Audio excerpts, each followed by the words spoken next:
The civil war in Syria has been brewing for 2 years now, but it only just started popping up in most Americans' conversations in the last 2 weeks. And even if the U.S. doesn't send ground troops to Syria, you know that there are some very good reasons that you really need to be aware of what's going on. It really affects things right here at home. Joining me now is Margaret Kosal. She's an assistant professor of international affairs at Georgia Tech and also studies chemical weapons and international security. So thank you for being here, Margaret. Really appreciate your insight on this. So what's the main goal of a U.S. airstrike in Syria? Is it all about street cred? The main goal of any action should be in the vital interests of the United States. So that becomes the very important piece, is what are the vital interests? One of those is, as you sort of said, in some ways it's street cred, but it's more than that in the sense of credibly communicating that if a state or a terrorist group or any other entity uses chemical weapons or biological weapons or even nuclear weapons, the U.S. will respond.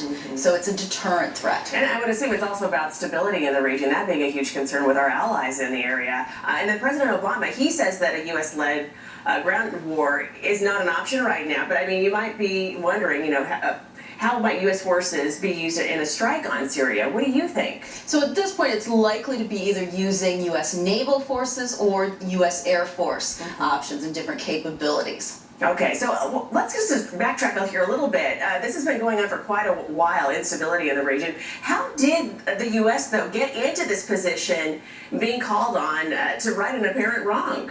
Well, that's a great question, and the main reason is that the U.S. has a leadership position and has taken a leadership position in non-proliferation, in counter-proliferation. So those really are the driving pieces. It's stopping or preventing further proliferation of chemical agents, of biological agents, and of nuclear agents. So that's really the underlying factor that's propelled the U.S. historically and continues to propel the U.S. to take this leadership role. And when we hear about chemical weapons being used in Syria, for many of us, it just seems like it's so, far away. You know what I mean? Like, that's not something we really deal with here on U.S. soil. Is that something that we need to be concerned about as we're all talking about a possible strike on Syria? What do you think? Well, absolutely. I mean, in particular, chemical weapons are the most commonly used type of WMD by terrorist groups. I mean, since 1910, there have been at least 285 uses of chemical weapons, some type of chemicals, by a terrorist group,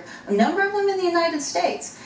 We can also look to biological weapons, of which there's a great deal of concern. Again, there have been much fewer actual uses by terrorist groups or by nation states, but there's this concern that this technology might spread, that the agents might spread, and then as you pointed out, we have a lot of allies in that region. Yeah, you make a great point. Margaret Kosal, thank you very much. Thank you.